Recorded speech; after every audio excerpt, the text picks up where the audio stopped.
dando continuidade a toda a caminhada de Paulo, inclusive dizendo a vocês, irmãos, que não termina aqui não. A jornada dele ainda continua, mas aqui já é um prosseguimento da outra lição. Então, nossa lição hoje é a lição 11, resistindo ao inimigo. Atos 23, 11, que eu vou ler aqui, é o texto áureo. E na noite seguinte, apresentando-se, o Senhor disse: Paulo, tem ânimo, porque como de mim testificastes em Jerusalém, assim importa que testifiques também, irmã. Olha que coisa linda. Isso aí ele está falando a gente. Assim como vocês têm testemunhado com a sua família, vocês têm que testemunhar onde vocês forem. Entendeu, irmãos? Porque muitas vezes a gente não vai precisar abrir a boca, não. Não. Até o seu jeito, né? Eu não sei se alguém já falou assim. Eu fico observando você assim no meio das pessoas. Você é diferente. Até o tom da sua fala, o jeito que você se dirige às pessoas. Isso aí é testemunho. É testemunho, a pessoa fica pensando, aí você fala, eu sou evangélico, e a pessoa pensa, ela é assim, diferente. Eu gostaria de ter, colega de trabalho às vezes fala, a gente vê a nossa colega exasperada. Um dia desse mesmo, gente, eu estava num elevador, aí entrou uma mulher, ai, que ódio. Eu pensei, tinha sido uma coisa gravíssima. E o elevador, ela entrou, aí ela olhou assim para mim, eu disse, o que foi, senhora, o que aconteceu? Era minha filha, era a doutora, ela me falou que era hoje, quando eu cheguei lá não era, e que ódio. Eu disse, senhora, se acalme, a senhora vai perder suas energias, sente ódio de uma coisa tão simples. Mas a senhora está aqui, isso foi permissão de Deus. Agora o que a senhora devia fazer, sabe o que era? Era orar, pedir a Deus, para que esse exame dê tudo certo. Que a senhora vai fazer no outro dia. Aí ela pegou, eu disse, senhora, e quem sabe o senhor não fez a senhora entender errado, a mulher falou, a senhora dá uma voltinha na rua, precisando sair, ó. Deus tem controle de todas as coisas. Aí a senhora não pode ficar com ódio de coisas assim tão simples, não. Aí ela foi abraçando e se despediu. Mas as pessoas vivem assim. As pessoas ficam direcionando essa energia que o Senhor nos dá, essa energia que Ele nos dá. Mas essa energia ela só pode fluir de forma positiva com a presença do Espírito Santo. Entendeu? Que essa energia todos nós temos, como esse homem, um homem surpreendente, cada vez me surpreende mais. Não tem adjetivo especial. Vocês me desculpem a humildade aí da minha introdução em relação a ele, mas ele é um homem surpreendente. Diz que os estudiosos dizem que no Novo Testamento, depois de Jesus, é ele. E a gente vê a trajetória, né? Ele lá em Roma, querendo, as pessoas querendo matar ele, a misericórdia que ele tinha das pessoas, o amor, o cuidado que ele tinha. A gente vê que ele não conviveu com o mestre, não foi? Como os discípulos. E mesmo sendo açoitado, ele louvava. Isso, ele não conviveu diretamente com os discípulos, mas o Senhor sabia quem era aquele homem. Ele só estava direcionando as energias dele. Ele só estava direcionando o amor que ele tinha a Deus de uma forma errada, com religiosidade. Aí quando ele teve esse encontro com Jesus, esse homem, olha a coisa surpreendente, vamos lá. Esse livro foi escrito para documentar, eu estava vendo, gente, que teve pessoas, porque a gente sabe, né? Que assim como Jesus foi perseguido, Paulo foi perseguido, o Evangelho é perseguido. Muitos estudiosos, irmãos, fizeram todo esse trajeto, pegaram o livro de Atos, eu fui pesquisar, eles fizeram todo o trajeto para pegar uma falha, não pegou uma. Esse livro é um documento, ele é um documento histórico. Então esse livro, ele foi escrito como documento, para documentar o progresso da igreja, seguindo as instruções de Jesus. Atos 1:8, por favor. Quem pode ler aí, por favor? Atos 1:8.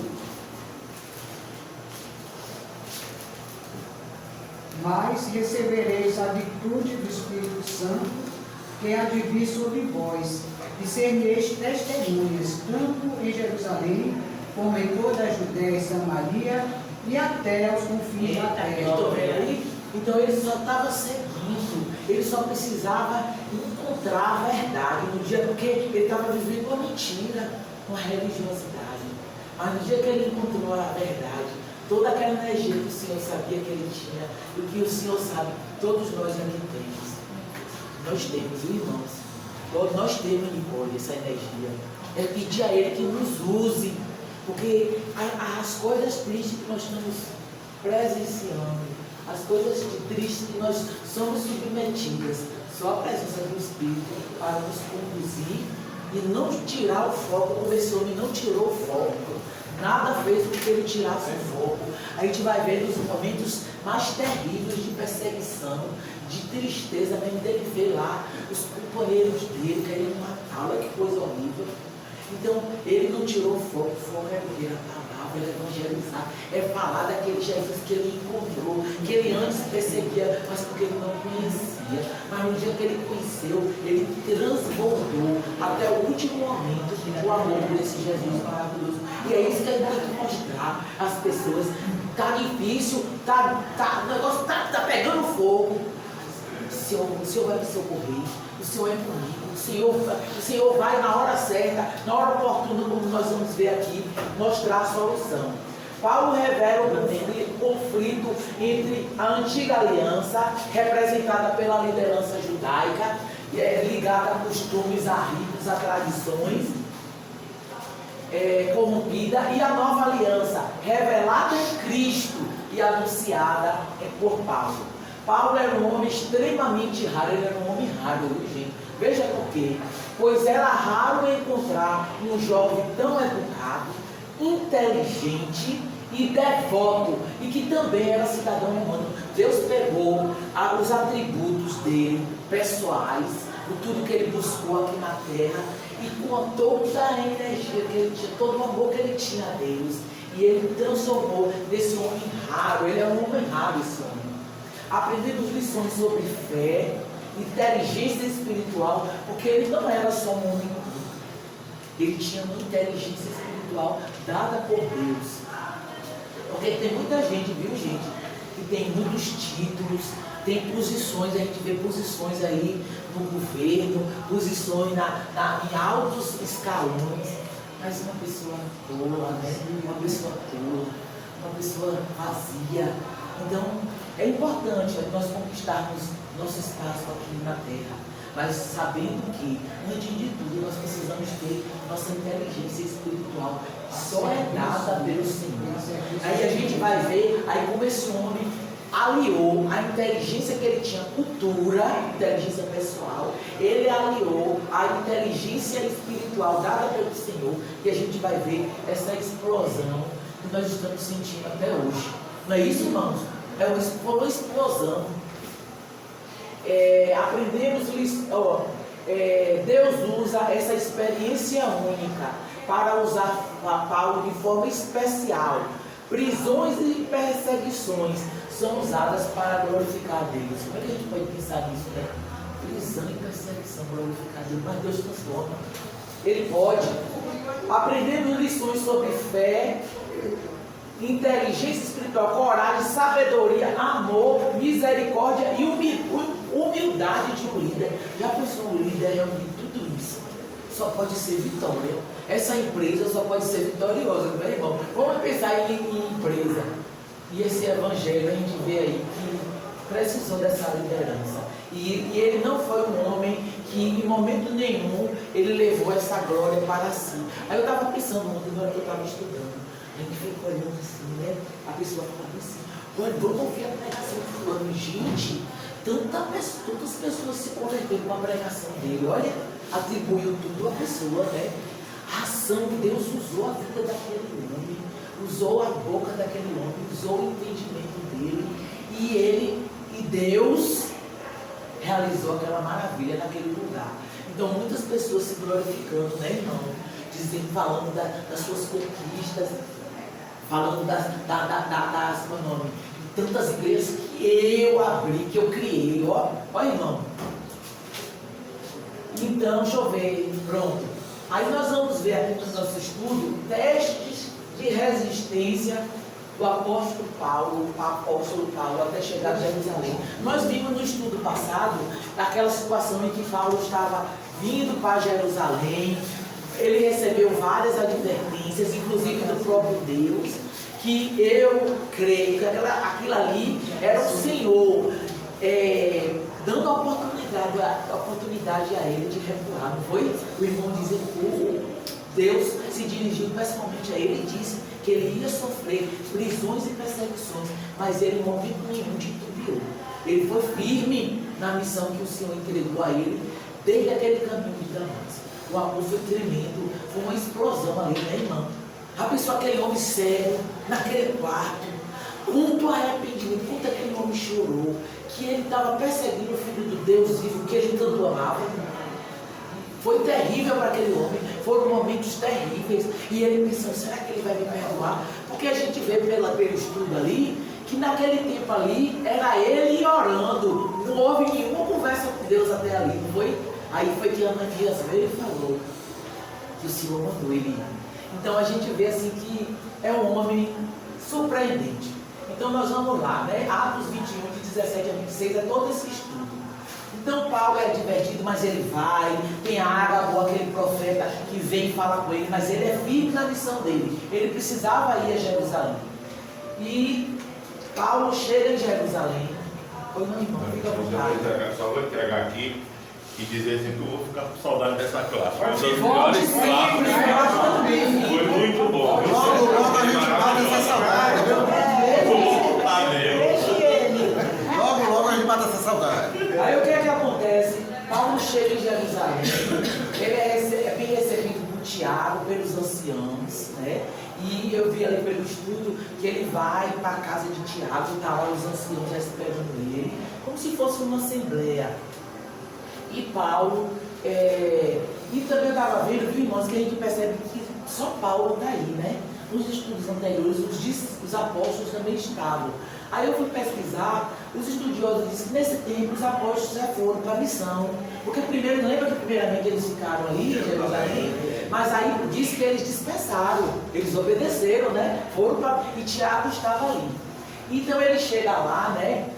Conta o que por meio dele, olha coisa linda, por isso que eu frisei ali, Deus fizer entre os gentios, Atos 21, 19, por favor. Quem está? 21, 19. Está com alguém aí? Vou ler. E havendo saudado, contou-lhes por miúdo o que, por seu ministério, Deus fizera entre os gentios. Então a gente está vendo aí que Paulo, ele conversando lá, diz que os irmãos se alegraram muito, os irmãos glorificaram a Deus, os anciãos e Tiago, tudo ali sentadinho. E a gente vai ver uma estratégia do inimigo, viu? O inimigo ele é feroz, né? E não usando Tiago e os anciãos, não, veja bem, a estratégia do que vai ser apresentada a Paulo. Paulo é informado da acusação contra ele pelos judeus em relação à sua postura sobre a lei. Atos 21, 22, por favor.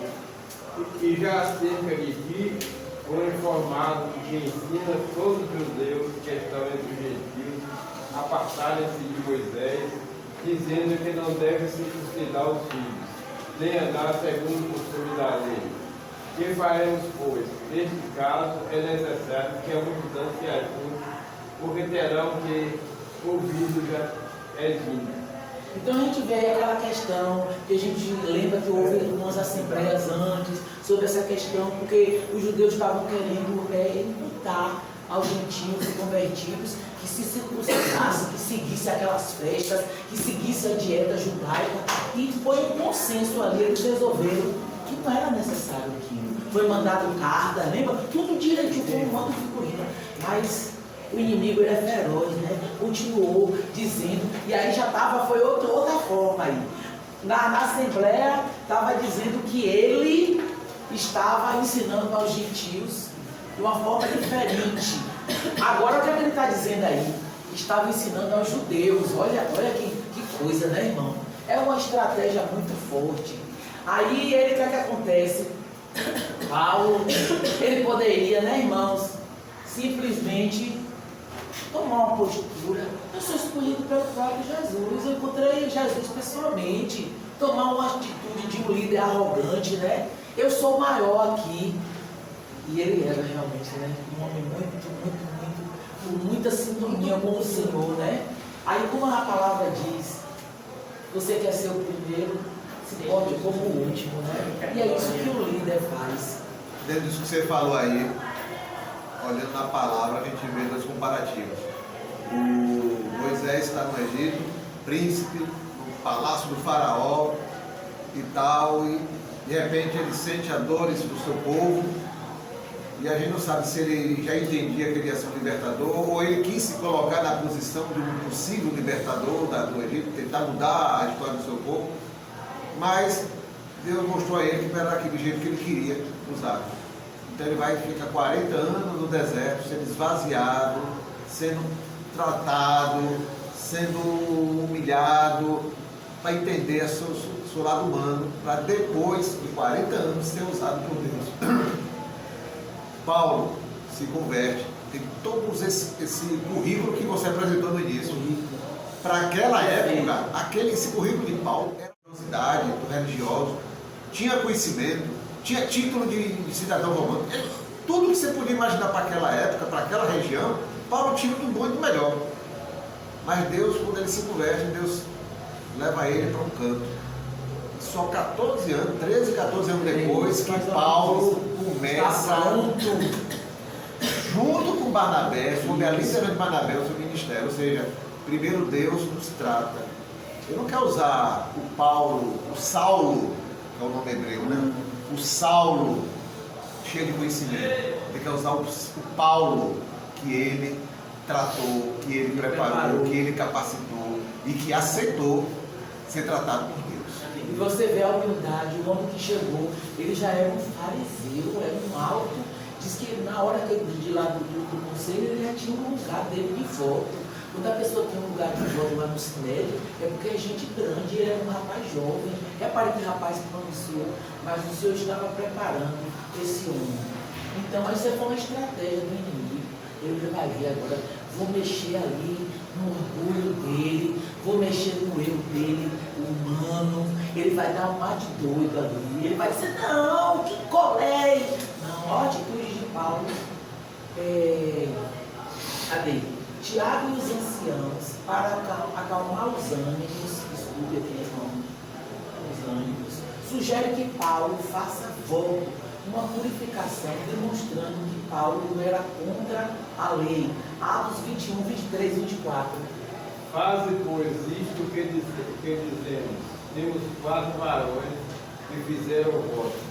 Toma estes contigo e santifica-te com eles, e fazes por eles os gastos que rabem a cabeça, e todos ficarão sabendo que não há nada naquilo que foi informado acerca de ti, mas que também tu mesmo andaste guardando a lei.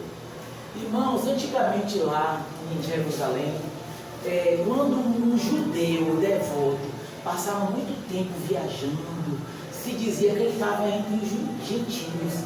Então existia um ritual de purificação. Olha que coisa. Ele estava impuro, né? Ele estava impuro lá no meio do povão. Então tinha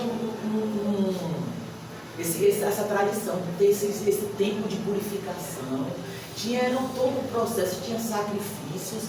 E o Tiago, os anciãos, sugere a Paulo que ele faça essa purificação. E aproveitando a oportunidade, tinha ali, deixa eu ver, 4 homens que eu fui lá pesquisar, eram devotos judeus. Agora não explica no texto qual foi o voto que eles fizeram.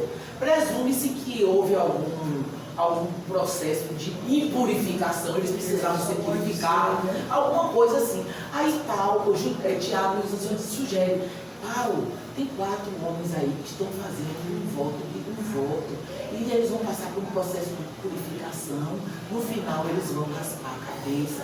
Você entra nesse processo para acalmar os ânimos desse povo. Bora. Aí ele pegou, foi o que ele fez, como eu disse a vocês, ele poderia tomar uma atitude humana, não é? A gente está vendo pessoas com tão pouco aí se assoberbando, né? Eu sou, eu faço. Então ele se submeteu, isso foi a estratégia de Paulo.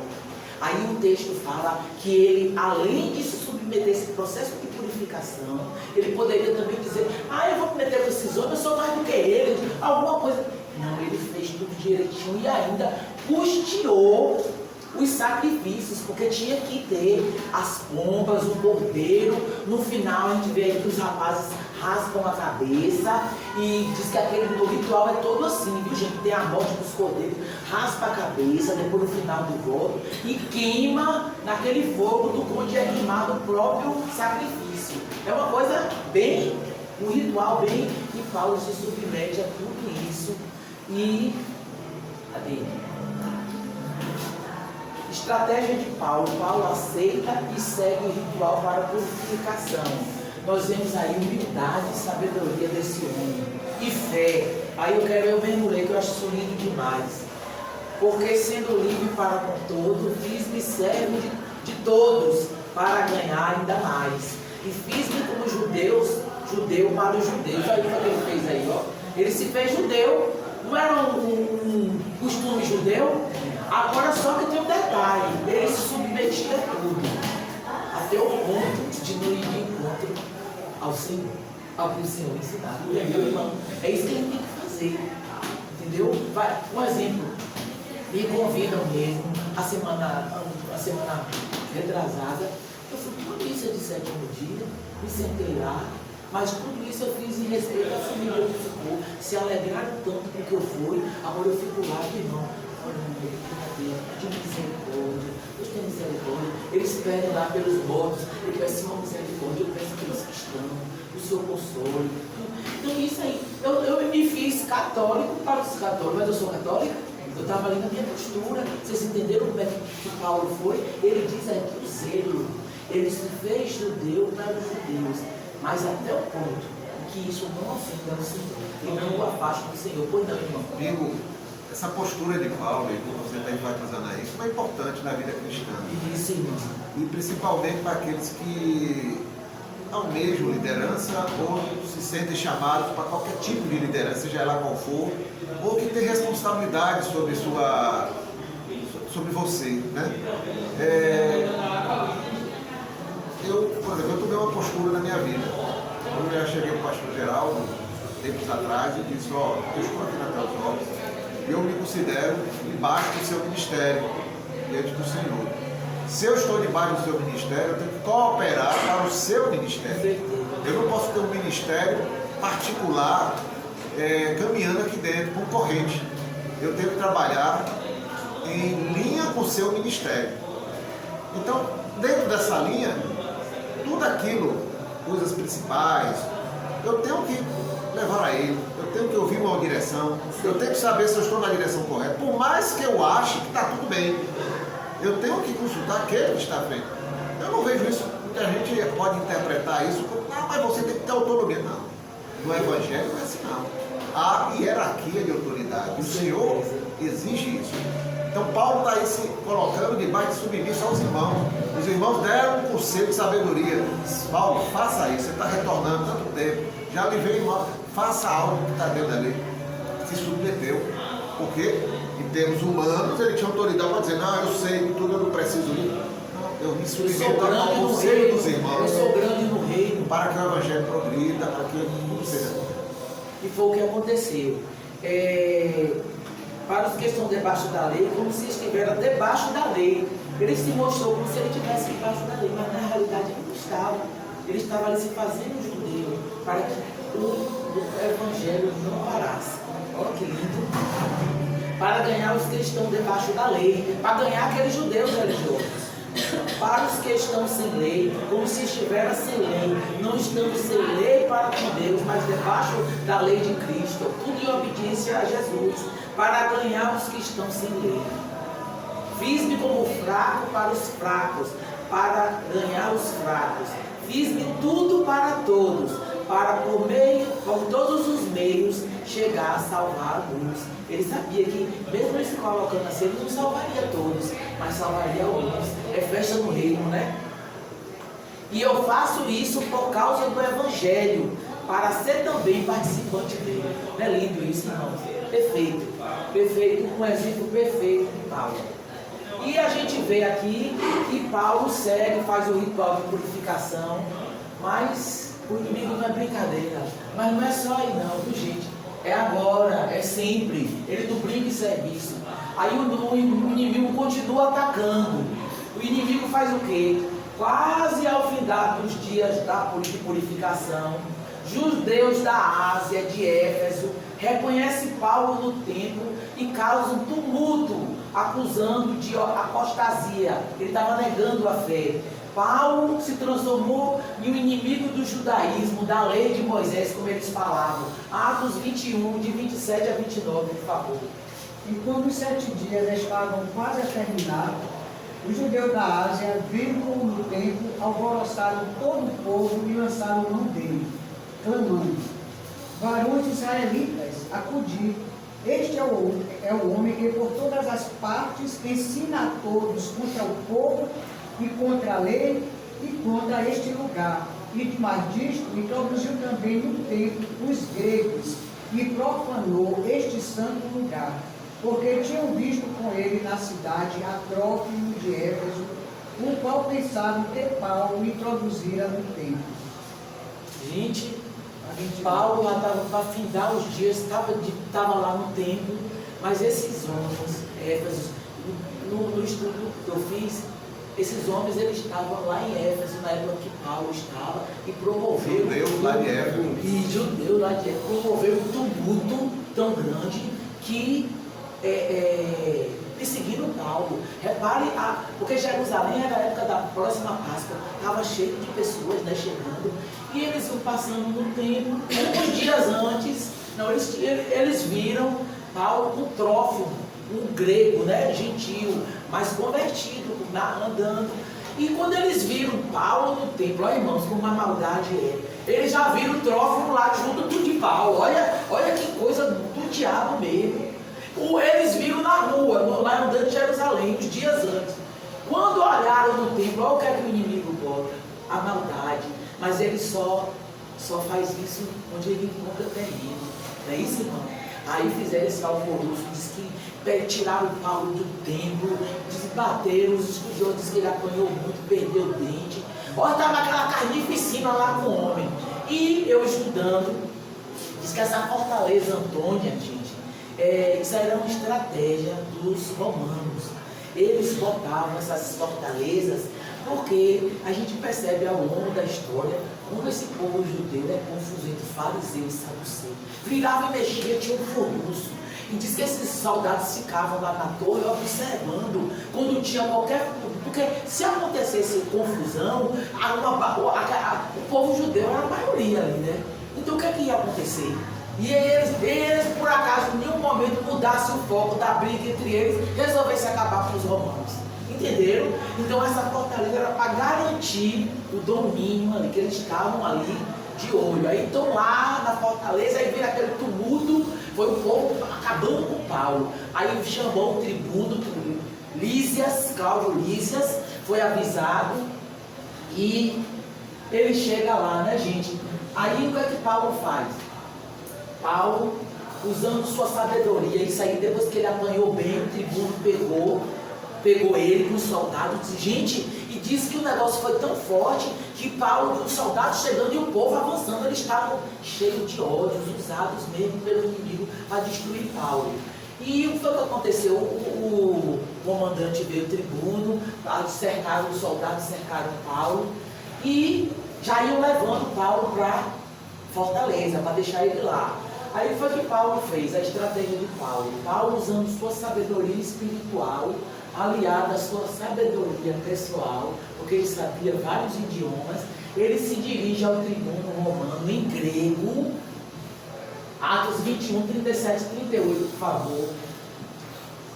E quando iam introduzir a Paulo na fortaleza, disse Paulo ao tribuno: é-me permitido dizer-te alguma coisa? E ele disse: sabes o grego? Não és tu, porventura, aquele egípcio que antes destes dias fez uma sedição e levou ao deserto 4.000 salteadores? Então, irmão, essa loucura desses homens que aparecem, esse egípcio, ele chegou lá, gente, dizendo que ele tinha sido enviado pelo próprio Deus. Chegou lá em Jerusalém, disse que subiu lá no Monte das Oliveiras e disse que ia destruir o templo, que era uma loucura, e arrebanhou esses homens tudo, e disse que também que ia destruir o Império Romano, que ele que tinha sido enviado para destruir. Eu sei que Muitos se apresentavam como Messias. como Messias, se apresentava como Messias. E então, porque não sei se vocês já perceberam, principalmente em filmes, a gente vê o desprezo dos romanos em relação a esses religiosos, aos judeus, o desprezo que eles tinham. Então, na hora que ele soube desse aí, deve ser mais ou menos, pensa, não, deve ser mais ou menos confusão desse povo. Aí vou lá, já por aqui, porque era o que mais acontecia, né, irmão? Aí foi o que aconteceu. Quando chegou lá, Paulo já preso, ele não conhecia Paulo, ele disse assim, deve ser aquele egípcio, aquele terrorista, disse que ele fugiu para o deserto, esse egípcio, junto com muitos morreram, mas fugiu, deve ser ele. Quando chegou lá, ele viu aquele homem. Diz que Paulo todo ensanguentado, todo machucado, ele não viu nada, mas na hora que Paulo falou no idioma dele, ele disse que ele tomou um choque. Sim, sabe, no idioma. Aí Paulo pede a palavra a ele. Como Paulo não pede nenhuma oportunidade. Imagina, aquele homem já com a boca quebrada, todo quebrado, e ele pede. Paulo discursa em sua defesa na língua hebraica. Olha ele usando aí, ó, o conhecimento dele, mas o povo determinado a matá-lo. Não, repare bem como foi, ó, gente. Eu gosto de viajar na história, eu viajei lá na história. Paulo disse que ele ia subir nas escadarias, se dirigiu ao comandante, o comandante deu a palavra, aí disse que ele fez assim com a mão, começou a falar na língua do povo. Quando o povo viu Paulo falando na língua deles, ele disse, muitos nossos. Aí ficou tudo em silêncio. Aí Paulo falou, discursou, todo mundo calado. Mas na hora que Paulo disse a eles que Jesus apareceu a ele e disse que ia mandar ele para todos os confins da terra para pregar para os gentios, aí que o negócio alvoroçou, irmão. Se o negócio estava, disse que ele jogava as capas para cima, irmão, a turma estava irada. E Atos 22, 21 a 22, por favor. 22, 21 a 22. Mas escrivai, porque eles de enviar-te aos gentios de longe. E ouviram até esta palavra, e levantaram a voz, dizendo, tirada da terra de um tal homem, porque não convém que viva. Você está vendo aí? Eles ouviram, Paulo todo ensanguentado, o tribuno, os soldados, Paulo falando, mas quando chegou nesse ponto, como é que o nosso Deus, Ele é nosso, vai ser para os gentios? Alvoroçou. Atos 22, 1 a 2. varões, irmãos e pais, ouvi agora a minha defesa perante vós. E quando ouviram falar-lhes em língua hebraica, maior silêncio guardaram. Vocês viram aí? Na hora que ele começou a falar, aí Paulo falou do encontro, falou de tudo. Mas quando chegou no ponto que ele seria enviado aos gentios, aí o negócio pegou fogo. E aí nós vamos lá para o segundo texto, que é em Atos 22, 30, 23 e também no 23, 11. Paulo é retirado do tumulto para a fortaleza de Antônio, que eu falei a vocês, viu, gente? Uma fortaleza romana, onde seria açoitado sabiamente. Olha como é bom a gente conhecer os nossos direitos, né? Ele sabia dos direitos dele. Paulo era um homem culto demais. Ele declara que é um cidadão romano. Quando o comandante soube disso, correu lá para o tribunal. Como é que a gente pode fazer isso? Porque, ó, gente, eu estava estudando, esses açoites romanos eram fatais, eles eram mortais. Era difícil alguém que sobrevivesse a um açoite romano. Diz que era de uma selvageria muito grande. Paulo já conhecia, já sabia disso. E o que foi que ele fez? Ele pediu pelos seus direitos como cidadão romano. Atos 22, 24 e 25. O tribuno mandou que o levassem para a fortaleza, dizendo que o examinassem com açoites, para saber por que causa assim clamavam contra ele. E quando o estavam atando com correias, disse Paulo ao centurião que ali estava: é-vos lícito açoitar um romano sem ser condenado? Olha aí. Aí ele recuou. Aí no outro dia, o tribuno Lísias reúne Paulo e o chefe do sacerdote, do Sinédrio. Ele queria saber por que ele estava abusando finalmente Paulo. Aí a estratégia do inimigo. Paulo sendo julgado por causa de sua esperança na ressurreição dos mortos. Olha que acusação sem força. Uma acusação. Você mostrou o horário? Ah.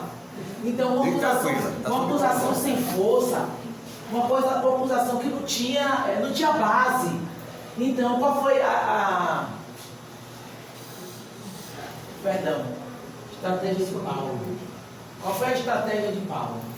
Paulo, no confronto com o Sinédrio, provoca divisão entre fariseus e saduceus ao declarar sua crença na ressurreição, habilmente. Primeiro se identifica como um deles. Paulo começa a discursar. Depois no dia seguinte, chama o Sinédrio. Vamos saber o que está acontecendo aqui. Qual é a acusação desse homem? Aí Paulo, primeiramente, o que ele faz? Ele se identifica. Olha que lindo, é sábio que o orador sabe. Como é que ele se identifica? Ele se diz fariseu. Aí toda a atenção foi para ele. Eu sou fariseu, assim como vocês. Os estudiosos dizem que muitos deles, vocês lembram de mim? Eu pedi cartas a vocês. Eu fui lá, fui consentir na morte não apedrejei, mas consenti na morte de Estevão. Segurei a capa de vocês. Vocês não lembram de mim, não? Os estudiosos dizem que muitos deles devem ter dito assim: menino, é Saulo, nosso Saulinho. Mas é ele mesmo, deve ter ficado assim, né? Ele se identificou. Mas Paulo, ele tem a sabedoria do Senhor. Ele primeiro se identificou para ter toda a atenção. Mas aí chegou no ponto em que ele, habilmente, ia tirar o foco dele. Então ele tocou no assunto da ressurreição. Ali tinha saduceus e fariseus, que era o povo dele. Aí ele dividiu o povo. Aí começaram a brigar lá entre eles. Mas eu vejo aí a oportunidade que ele teve, por amor a eles, de ainda falar do Senhor Jesus, como o Senhor se revelou a ele. Ele não perdeu. Gente, o homem estava espancado, acabou de ser espancado, ele não perdeu a oportunidade de falar para a multidão. E ali também, ele foi fiel à missão dele em todos os momentos. Não é lindo isso, irmãos? Aquele povo acusando o povo que ele amava, diga, irmão. É porque, só aproveitando aí essa confusão que foi de Saulo e Paulo, né? E há uma crença de que o nome dele foi mudado. Não é que foi mudado. Saulo é o nome dele em hebraico. Então, entre os hebreus é Saulo. Quando está nos gentios, a versão grega de Saulo é Paulo. Entendi. Então ele passou a usar o nome de Paulo entre os gentios, que ficava mais bem. É o nome próprio entre os gentios, né? Mas ele tem os dois nomes mesmo, Saulo e Paulo. Saulo é Saulo em hebraico e Paulo é o Saulo em grego. Pois aí, na hora que alguns fariseus reconheceram ele. Aí veja bem, cadê? É Atos 23, de 6 a 8, por favor. Atos 23, 6 a 8. Então Paulo, sabendo que alguns deles eram saduceus e os outros fariseus, bradou no Sinédrio: irmãos, sou fariseu, filho de fariseu, estou sendo julgado por causa de minha esperança na ressurreição dos mortos. Até 8. Dizendo isso, surgiu uma violenta discussão entre os fariseus e os saduceus, e a assembleia ficou dividida.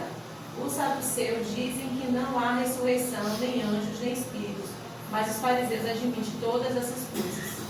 Então, gente, ele aproveitou, como sempre, ele era um grande estrategista. Ele aproveitou essa oportunidade. Veja aí como se assemelha ao nosso Senhor Jesus, né?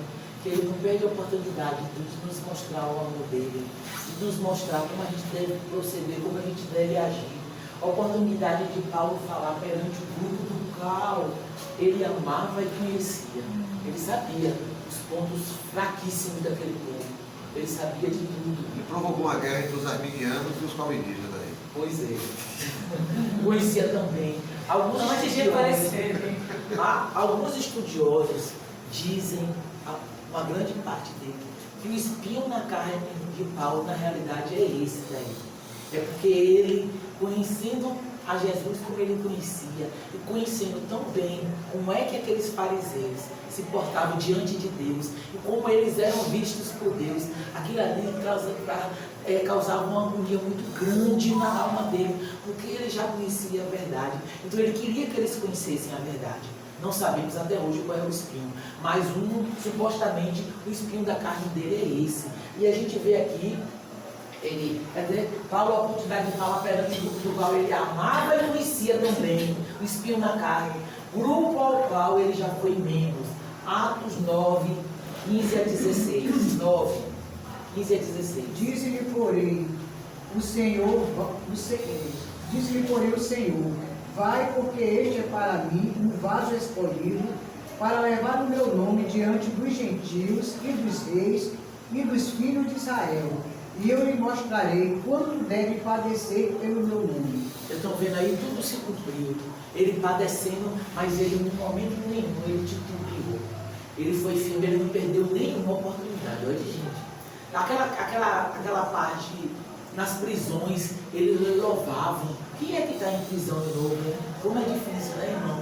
E aí foi injustiçado. E ele foi injustiçado. E ele aqui, ó, conhecendo tão bem esses homens, sabendo que esses homens não estavam errados, não. Eles estavam erradicíssimos, os líderes religiosos. Mas ele, não, em momento nenhum, ele deixou de ser misericordioso e amoroso. A gente vê aí, né? O amor dele por esse povo. Olha, irmã, esse espinho na carne aí, tem muitas versões. Fala que ele era epilético, que ele tinha alguma... Fala também que foi a cegueira para ele, aquilo ali era difícil, porque ele tinha que ditar as cartas, são várias coisas, mas dizem também que essa questão dos líderes religiosos não aceitarem o Senhor, o povo dele não aceitar o Senhor, isso crucificava o coração dele, porque ele sabia que aqueles homens não teriam a salvação, eles não estariam no reino com o Senhor. O Senhor, como Deus é cuidadoso, olha que coisa linda, meio tudo isso, o Senhor anima Paulo e promete que ele testemunhará em Roma. Atos 23, 11, que foi que eu li no começo, que é o texto áureo, né, da nossa lição. O quarto teste, nós vamos ver aqui, como o inimigo brinca, gente, não brinca em serviço não. Aí o que foi que aconteceu? Aconteceu tudo isso, o Lísias pegou de vou botar ele na fortaleza de novo, porque o tumulto foi grande lá, não resolveu nada, e ele viu que não tinha acusação, não tinha nada para acusar esse homem. Pegou Paulo, olha o cuidado de Deus, pegou Paulo na fortaleza lá, cuidado. Só que o inimigo, ele não brinca, né? Lembra de Jesus com os fariseus, toda hora apontando, dizendo na cara de Jesus, que ousadia, afrontando Jesus. Aí o que foi que houve? O inimigo usou 40 judeus.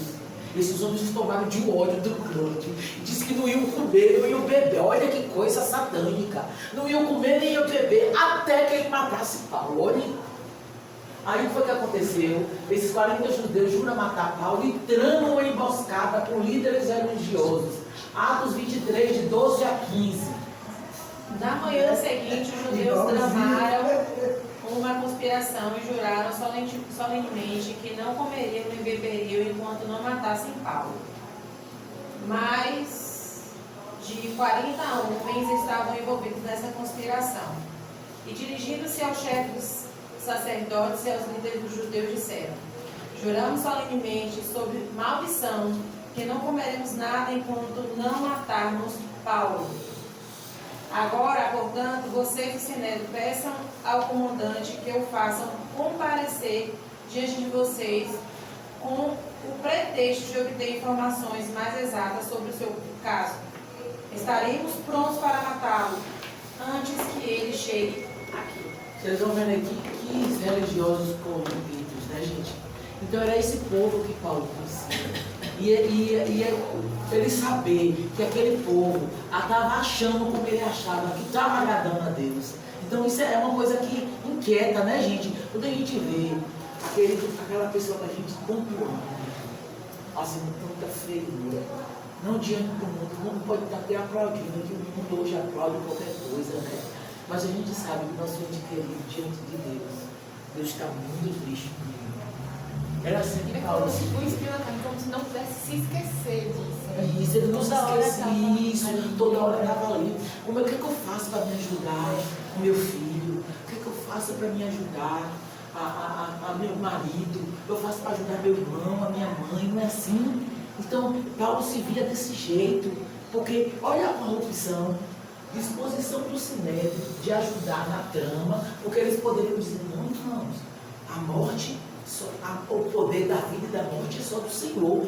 Eles não eram religiosos, conhecedores da lei, tudo, Mas não praticavam. e eles estavam vendo ali que não tinha argumentação, olha para cá.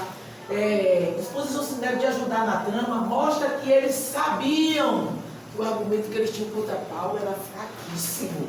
Não tinha acusação, não tinha como acusar. E a gente vai ver que o tribuno chega à conclusão que ele pega o problema e joga lá para Félix. Ele passa adiante. Então a gente vê aqui a situação de Paulo. Ele está novamente sendo atacado. Dessa vez, não houve estratégia nenhuma de Paulo. Paulo estava lá, ele soube dessa trama, o sobrinho dele foi avisado aqui, ó, na intervenção de Deus. O sobrinho de Paulo descobre essa trama. Não é coisa de Deus. Como é que esse menino ia saber disso ali em Jerusalém? Cobre plano para matá-lo e o alerta. Paulo pede que informe ao tribuno. Atos 23, 20 e 21. E disse ele, os judeus se concentraram, rogo-te que amanhã leves Paulo ao conselho, com que tem de inquirir dele mais alguma coisa ao certo. Mas tu não creias, porque mais de 40 homens, dentre eles, anda armando ciladas, os quais se obrigaram, sob pena de maldição, a não comer nem beber até que tenha morto, e já estão apercebidos, esperando de promessa. Repare como o Sinédrio é corrompido. Eles iam chegar para o tribuno e dizer, nós temos ainda algumas coisas que ainda esquecemos de perguntar naquela primeira assembleia. Olha que coisa. Então, Paulo conhecia tudo aquilo, toda aquela dureza daqueles corações, a maldade que residia. A profundidade que ele conhecia, porque ele viveu isso também. Isso, participou disso. Participou e amava daquele jeito. Religiosidade pura, onde não tinha a presença do Senhor. Então, nós vemos aqui a intervenção divina. Como é que nós podemos, irmãos, nos inquietar? Mas nos inquietamos, Deus está falando por mim. A gente se inquieta com as coisas, com as situações que aparecem em nossa vida.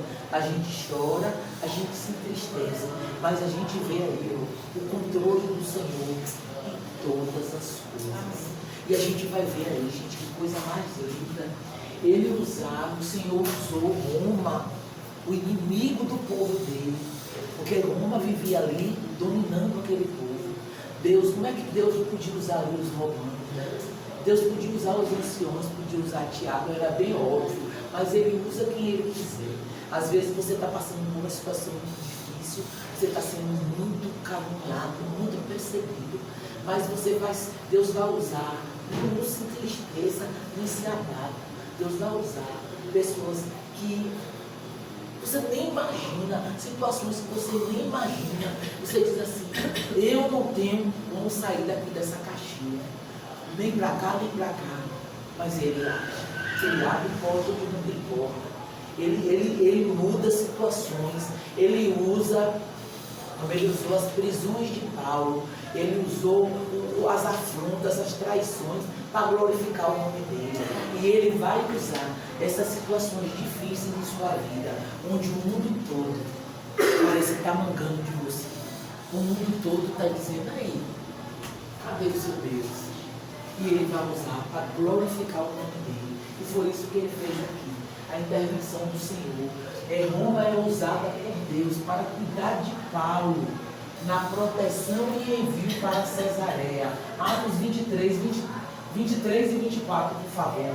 E chamando 2 centuriões, lhe disse: apontai para as 3 horas da noite 200 soldados e 70 de cavalo, e 200 acheiros para irem até Cesareia, e aparelhai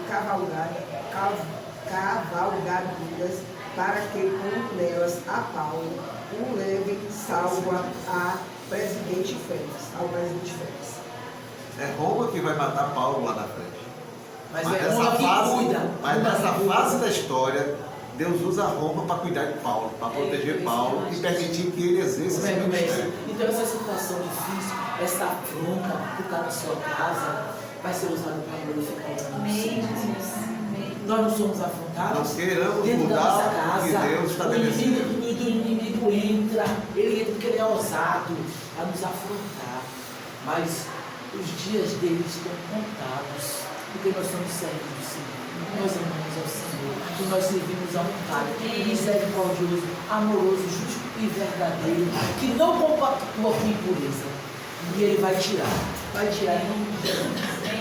Então, o aparato, irmãos, eu fui ver, gente, que aparato. Foi uma estratégia, tudo a gente vê.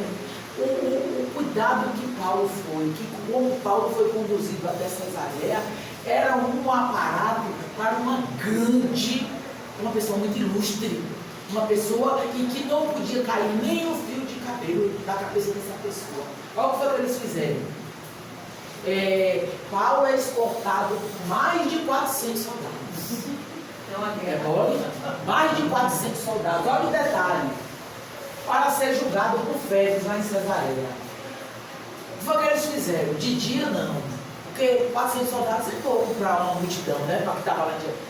À noite, a cidade já estava adormecida. Olha a estratégia. Pô, gente, ali foi coisa de Deus. E outro detalhe, para nos chamar a atenção, tinha soldados a cavalo e soldados a pé. Foi, gente, foi uma coisa mesmo assim. Esse homem aqui, ó, é meu escolhido.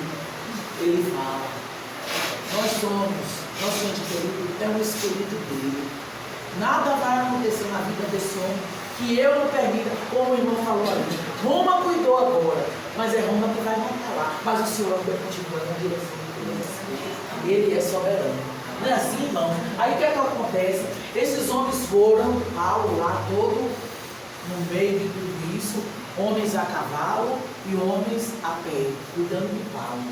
Quando chegou, depois que passou da região, isso parece que é Antipa, isso que era um lugar muito perigoso, sujeito a emboscadas, era um lugar mesmo de difícil caminhada, entendeu? Porque era um lugar que tinha muitos lugares onde as pessoas poderiam se esconder e emboscar essa comitiva. O relevo da região. Isso. Aí depois que passou, olha o cuidado, depois que passou dessa região perigosa, os soldados que estavam a pé voltaram para Jerusalém, ou seja, Paulo estava em segurança. E os a cavalo continuaram a conduzir Paulo. Quem é que faz isso, gente? Quem é que faz isso? É assim, nosso Deus é assim. Nosso Deus é tremendo. É lindo a gente ver. Atos 23, 34 e 35, por favor. O governador leu a carta e perguntou a Paulo de que província ele era. Da Cilícia, respondeu Paulo. Ouvirei seu caso pessoalmente quando os seus acusadores chegarem, disse o governador. Em seguida, ordenou que Paulo fosse mantido na prisão do palácio de Herodes, a que Herodes havia construído. Aí a gente está vendo aí, continuou o cuidado do Senhor. Paulo foi conduzido, o Cláudio Lísias, tudo lá era feito documentado, viu? Paulo foi mandado com essa comitiva, com a carta explicando. Sim, aí o Cláudio Lísias botou bem assim, não tenho nada do que acusá-lo. Aí na hora que o Félix recebeu a carta, leu e disse, guarde ele lá. Eu vou esperar os acusadores dele chegarem, isso aí é a próxima missão. Se prepare a seguir cenas. Glória a Deus. Paulo, próximos capítulos. A seguir cenas. A seguir cenas. Paulo enfrenta traições e conspirações. judeus no sinédrio, acusações injustas, mas o Senhor, de forma surpreendente, os arruma, o protege e reafirma sua missão. Deus é fiel e soberano. Estamos passando por tudo isso, vamos continuar transbordando a luz e o amor que o Senhor tem. Vamos transbordar. Não está difícil. Na hora que esse espinho, eu fico com tanta vergonha. Caramba, vai ser usado para glorificar o Senhor. Vai ser usado para glorificar o Senhor. Para você contar o que o Senhor fez em sua vida. Como nós estamos vendo aí. Nós estamos vendo aí, nós estamos estudando isso agora. O que o Senhor fez na vida do irmão Paulo. E as gerações vão contar o que o Senhor fez na nossa vida. E vai ser motivo de transformações de vida, de conversões de vida. Chegou Saulinho. Amém, irmão, amém. Só um de boa volta terminando. Paulo sabia qual era a sua missão. Vocês sabem qual é a missão de vocês? Sabem? Não calar a boca. Não é falar o que Deus lhe deu, coisas materiais. É falar de quem você é. De que as tempestades chegam, mas você está ali em pé firme, o vendaval chega, você está em pé firme, as provações chegam, e em momento nenhum você tem palavras más para ninguém, palavras de amor, palavras de esperança, tá? Vergonha na família. Meu Deus está cuidando de tudo. Amém. Meu Deus está cuidando de tudo. Você viu o que foi que hoje ela continua com ele. O meu Deus está cuidando de tudo. Olha que está Paulo. Não é assim, irmão? Está cuidando. Deus não vai deixar, irmão, que nós sejamos humilhados nem confundidos. Não vai deixar. Ele é maravilhoso, ele é fiel. O mundo vive aí, nos afrontando, né? Enganando, mas ele é maior do que tudo, ele é soberano, né? Paulo sabia qual era a sua missão, mas, assim como nós, ele não sabia como aconteceria. Tudo aconteceria. Ele te colocar em algum lugar, abre a boca, irmão, seja mostrado, se amostre mesmo. Eu tenho fé, eu tenho esperança, mas ali ninguém consegue, ali só tem poucas vagas. Eu estou com meus olhos cintos no Senhor, estou fazendo a minha parte, eu vou. E se não for dessa vez, a minha hora vai chegar, porque tem lugar para todo mundo. E o meu lugar está reservado pelo Deus vivo. Amém. Ele não sabe, nós não sabemos como aconteceria. Mas o que foi que o irmão Paulo fez? Ele obedeceu e confiou apenas. Obedeça. Seja um pregador. Fale quem Jesus é. Fale quem você era. Como é que você era. Hoje eu tenho paz no meu coração. Hoje tá o redemoinho dentro da minha casa. O mundo está me afrontando. O inimigo tá rindo da minha cara. E eu estou olhando para o meu Senhor e sorrindo e esperando por Ele. Amém. Que assim nós possamos, irmãos, cumprir a missão. Esse homem aí, ó, em momento nenhum, esse homem que tu guiou, ele cumpriu. Não é o tema ali, vamos completar a missão. Então, irmãos, que assim nós possamos dar continuidade a esse estudo, mas isso aí é para mostrar que nós somos líderes. Como eu disse a vocês, continuo dizendo, somos líderes em algum momento na nossa casa, somos líderes na nossa vida.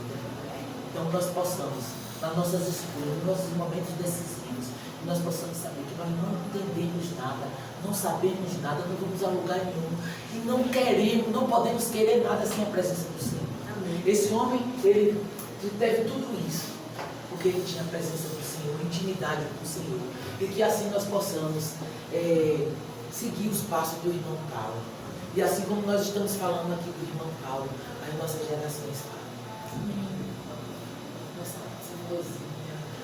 Ela era lindinha, ela falava do Senhor, contava as histórias, né? Contando para os seus netinhos, para os seus, contando o que Deus fez em nossas vidas. Como é bom servir ao Senhor. Ele é maravilhoso, Ele é lindo. Vamos orar, vamos orar. Aleluia. Eu pedi, deixa eu ver, a irmã, nossa irmãzinha, olha do que Deus nos deu, você irmã, na presença dele. Bia, por favor, Bia. Senhor, meu Deus, meu Pai, muito obrigado por mais um dia, Senhor, obrigado por mais um domingo, mais uma semana que se inicia, Pai. Obrigado por suas misericórdias, que se renovaram sobre nossas vidas, sobre a vida das nossas famílias, Senhor. Obrigado por essa aula, pela vida que o Senhor possa estar abençoando ela, a sua família, livrando de todo mal, Pai, derramando bênçãos sobre a vida dela, tanto espirituais, como em todas as áreas, Pai. Senhor, assim como cada um que está aqui, que o Senhor possa estar buscando um pouco na tua presença, que a gente possa estar se entregando ao Senhor, Pai, dia após dia, e que possamos ser, assim como Jesus foi aqui na terra, um exemplo, Pai, para todas as pessoas, e que nós possamos também ser grandes servos do Senhor, Pai, assim como Paulo foi. Que o Senhor possa estar nos abençoando, que o Senhor possa estar nos ajudando, Pai, a completar o livro e a completar a missão. Amém. E que quando nós morremos aqui, Pai, o Senhor possa nos olhar e dizer que somos servos bons e fiéis. Amém. Que possa estar sempre nos seus atos, vivendo a sua vontade, obedecendo e confiando, Pai, na sua voz e no que o Senhor quer para a gente. Em nome de Jesus, obrigado por tudo.